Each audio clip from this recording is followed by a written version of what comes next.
Hello दोस्तों, okay ज्ञान classes में आप सभी दोस्तों का बहुत बहुत स्वागत है।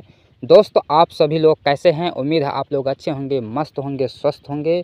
तो दोस्तों, आज की वीडियो में हम बात करेंगे सीटेट एग्ज़ाम से संबंधित कुछ महत्वपूर्ण पॉइंट पर, जो आपके एग्ज़ाम में यहाँ से कई बार आया है और आने का संभावना रहेगा। तो दोस्तों, जो है आपका पॉइंट है कार्य, ठीक है। तो देखिए, कार्य के दो प्रमुख कार्य माने जाते हैं। एक होता है परिवार का कार्य, दूसरा होता है बालक का कार्य, ठीक है। अब देखिए, परिवार में 3 चीज़ें आती हैं: रोटी, कपड़ा, मकान। सबसे पहले बात ये होती है कि प्रत्येक दशा में प्रत्येक सदस्य का दायित्व बनता है कि प्रत्येक सदस्यों के लिए रोटी, कपड़ा, मकान की व्यवस्था करना। अब जैसे रोटी में जैसे pizza, burger, momos, chow mein, Manchurian, ये सब नहीं, वो हो जिससे 2 वक्त की रोटी मिल जाए और पेट भर जाए, ठीक है। कपड़ा में जैसे रेमंड, सियाराम, इससे मतलब नहीं है, कपड़ा हो जिससे तन आपका ढक जाए। अब आता है मकान कैसा है? आरसीसी का है कि ईंटा का है, मट्टी का है, इससे मतलब नहीं, आपके सर के ऊपर छप्पर हो जो ढका हो, ठीक है, इस तरह का हो।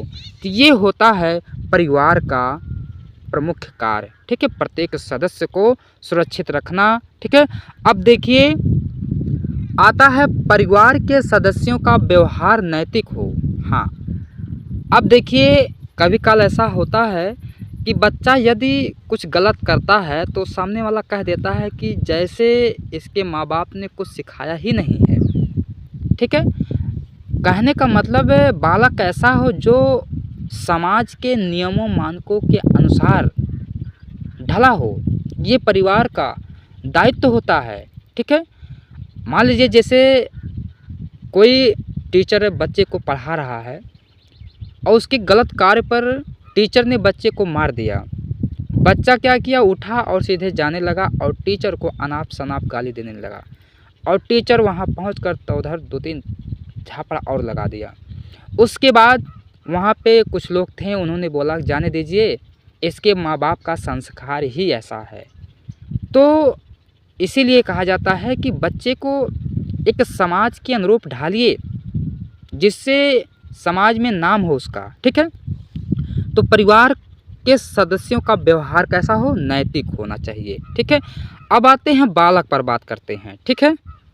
नेक्स्ट है बालक।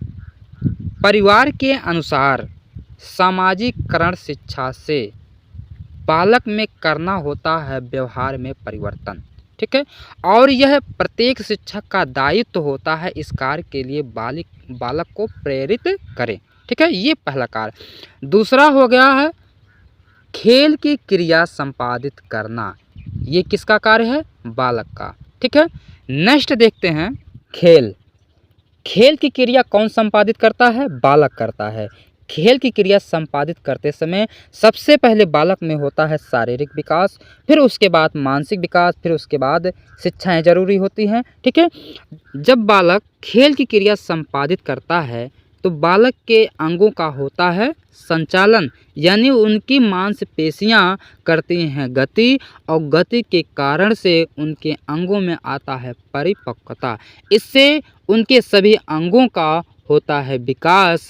सभी अंगों का विकास होना ही क्या कहलाता है? शारीरिक विकास, ठीक है। अब नेक्स्ट है मानसिक विकास।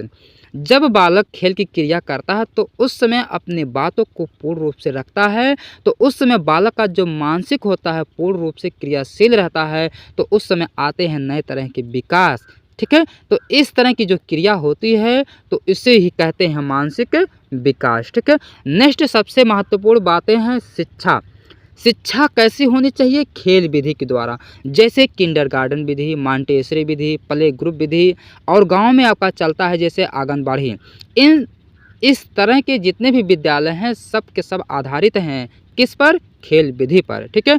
सीखने सिखाने की जो प्रक्रिया है किस विधि पर आधारित है, वो आधारित है खेल विधि पर। ठीक है, तो दोस्तों मैं समझता हूँ कि ये वीडियो आप सबको पसंद जरूर आया होगा। तो दोस्तों इस वीडियो को लाइक शेयर कमेंट जरूर करें। फिर मिलेंगे नेक्स्ट वीडियो में, तब तक के लिए जय हिंद।